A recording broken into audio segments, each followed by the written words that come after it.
Ukraine संकट के बीच रूस के राष्ट्रपति व्लादिमीर पुतिन की छवि और भी ज्यादा मजबूत हुई है। लोग पहले से ही उन्हें एक ऐसे राजनेता के तौर पर देखते हैं जो किसी से ना तो डरता है और ना ही झुकता है। 59 साल के व्लादिमीर पुतिन मार्शल आर्ट खेल के जूडो में ब्लैक बेल्ट भी है। इस खेल की दो खूबियां आक्रामकता और चतुराई उनकी नीतियों में भी दिखाई देती है। यही कारण है कि यूक्रेन मुद्दे पर अमेरिका समेत पूरे यूरोप के एक होने के बावजूद पुतिन पीछे हटने को तैयार नहीं।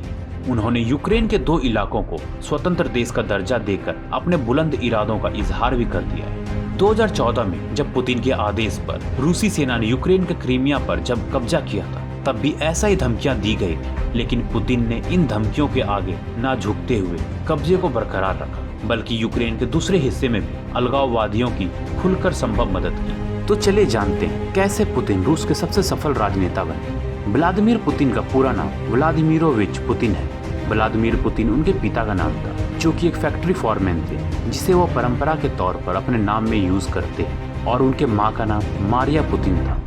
7 अक्टूबर 1952 में जन्मे व्लादिमीर पुतिन की गिनती रूस के सबसे लोकप्रिय और सफल राजनेताओं में से की जाती है। 7 मई 2012 से रूस के राष्ट्रपति पद पर काबिज हुए पुतिन को 2018 के चुनाव में 75% से ज्यादा लोगों ने पसंद किया था। हालांकि वह बात अलग है कि पश्चिमी देश रूस के ऊपर राष्ट्रपति चुनाव में धांधली का आरोप लगाते रहे। इससे पहले भी वह साल 2000 से 2008 तक रूस के राष्ट्रपति थे। 1999 से 2000 और 2008 से 2012 तक रूस के प्रधानमंत्री भी रह चुके हैं। अपने प्रधानमंत्री के कार्यकाल के दौरान पुतिन यूनाइटेड रशिया पार्टी के अध्यक्ष भी रह चुके हैं।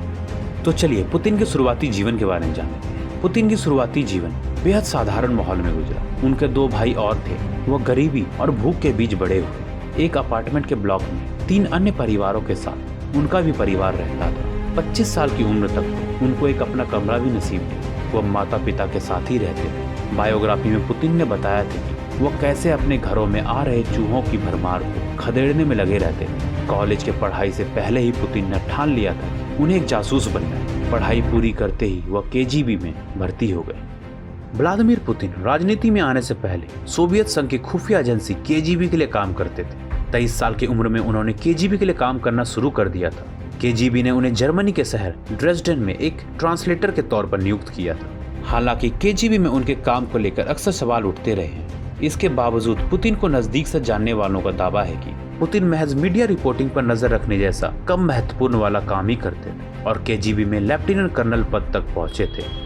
बर्लिन की दीवार को गिराने के बाद पुतिन वापस रूस लौटे और तभी से राजनीति की शुरुआत की। तो चलिए पुतिन की निजी जिंदगी के बारे में जानते हैं। पुतिन की पर्सनल लाइफ पर हमेशा पर्दा डाला जाता है। उनके बारे में ज्यादा खुलासा नहीं किया जाता है। शायद इसका कारण उसकी जासूसी के दौरान हुई ट्रेनिंग है, जहाँ उन्हें सिखाया जाता है कि अपने बारे में ज्यादा राज किसी को ना पता चलने दो, नहीं तो वो आपकी कमजोरी बन जाए। पुतिन की शादी ल्यूडमिया नामक महिला से 28 जुलाई 1983 को हुई थी और साल 2014 में उनका तलाक हो गया था। तो चलिए जानते हैं कैसे पुतिन ने रूस की सत्ता हासिल की। व्लादिमीर पुतिन राह में आड़े आने वालों को निपटाने से नहीं चूकते, चाहे वह व्यक्ति हो या देश।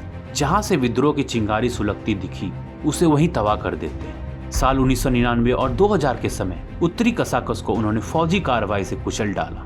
जॉर्जिया का भी ऐसा ही हाल हुआ। वहाँ के 2 इलाकों अफकाजिया और साउथ ओसेतिया पर वैसे ही कब्जा जमाया, जैसा वह यूक्रेन के 2 इलाकों के साथ अभी कर रहे हैं। 2014 में भी यूक्रेन को डस दिया था, जब पूरे विश्व के विरोध के बावजूद पुतिन ने फौजी कार्रवाई से क्रीमिया पर कब्जा जमा लिया था। अब वो अमेरिका के आंखों में भी आंखें डालकर उसे धमकाने से नहीं चूकते। पुतिन के ऊपर चढ़ने की कहानी भी काफी रोचक है। पूर्वी जर्मनी के जासूस के रूप में लंबे कार्यकाल के बाद वो केजीबी के बॉस बने। बोरिस येल्त्सिन के राज में उन्हें फेडरल सिक्योरिटी चीफ बनाया गया और एक दिन कार्यवाहक प्रधानमंत्री की जिम्मेदारी भी मिली। इसके बाद जब येल्त्सिन सत्ता से हटे तो पुतिन को देश के सर्वोच्च पद को संभालने का अवसर मिला। वही उनके और रूस के लिए टर्निंग पॉइंट था। उन्होंने रशियन प्राइड को उठाने का काम करना शुरू किया। देश के तेल और गैस के भंडार को हाई रेट पर बेचकर आर्थिक मजबूती लाया। अब माना जाता है कि पुतिन ने रूस को अपने पूरे शिकंजे में ले लिया। वहाँ के अखबारों में अक्सर छपता है कि रूस में लोकतंत्र नहीं बल्कि पुतिन तंत्र चल रहा है। तो चलिए इसी के साथ इस वीडियो को समाप्त करते हैं। आशा करता हूँ कि आपको वीडियो पसंद आई होगी। ऐसे ही देश दुनिया की रोचक जानकारी पाने के लिए इस चैनल को सब्सक्राइब जरूर करें। धन्यवाद। जय हिंद, जय भारत।